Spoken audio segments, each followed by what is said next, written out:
Mr. President. Senator from Nebraska. Mr. President, Dobbs versus Jackson Women's Health Organization, the case that will come before our nation's highest court on December 1st, is truly a historic case. It's about a law the state of Mississippi passed in 2018 to ban almost all abortions after 15 weeks of pregnancy. When I was a member of the state legislature in Nebraska in 2010, we passed the Pain-Capable Unborn Child Protection Act. Nebraska's bill banned most abortions after 20 weeks, the point when science at that time told us that unborn babies start to be able to feel pain. We were the first state in the country to pass a law of this kind, and in our Nebraska unicameral, we passed it with 44 yes votes and just 5 no votes. Nebraska has a unicameral, 1 House, 49 senators. We had pro-choice, pro-life, Republicans, and Democrats that voted for this bill. We had a pro-choice Republican. We had a number of pro-life Democrats. In fact, we had a former Democratic National Committeeman vote for this bill. All we cared about was protecting the most vulnerable people in our society, unborn children. I was proud to support Nebraska's bill. I was proud that pro-life Democrats, pro-choice Republicans put their differences aside to vote for it. And I'm proud today to stand with Mississippi as their law comes before the United States Supreme Court.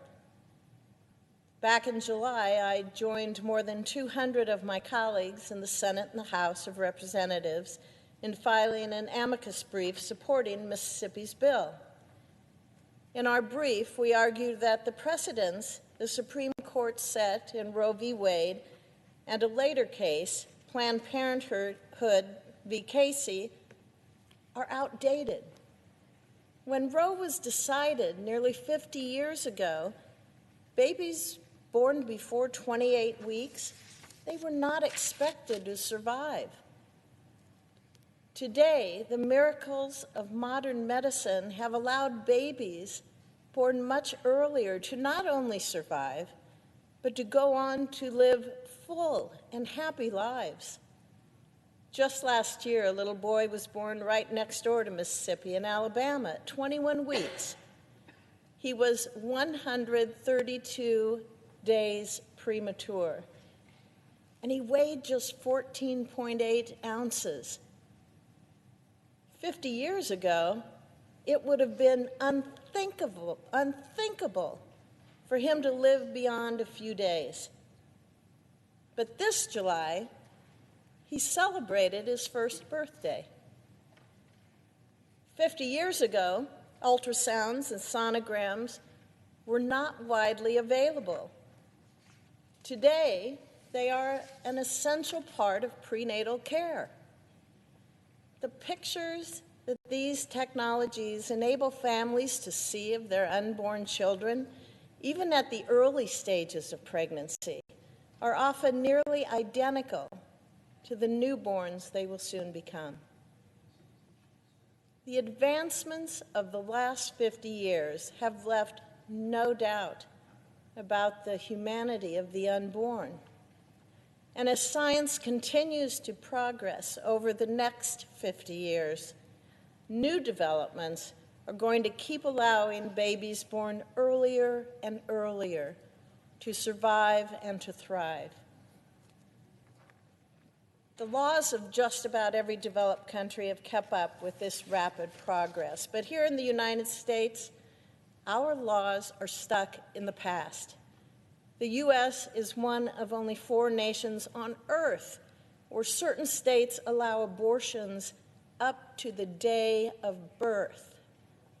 That puts us in the uncomfortable company of China, North Korea, Vietnam.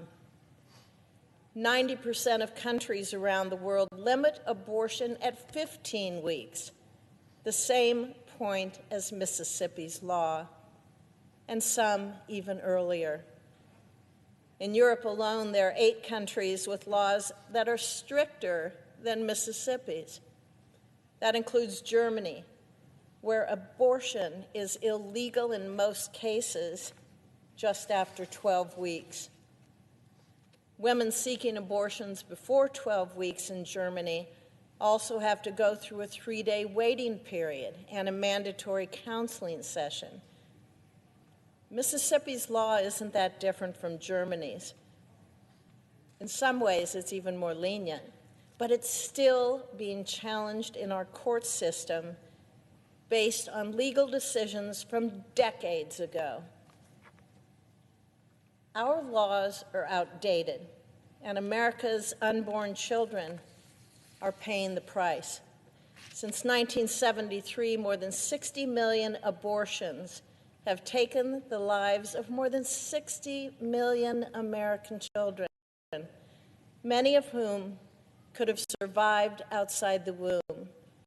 It is past time for the United States to move into the 21st century. The Supreme Court has a chance to help us do that by upholding Mississippi's Senator Marshall, who is also a doctor, gynecologist, and obstetrician.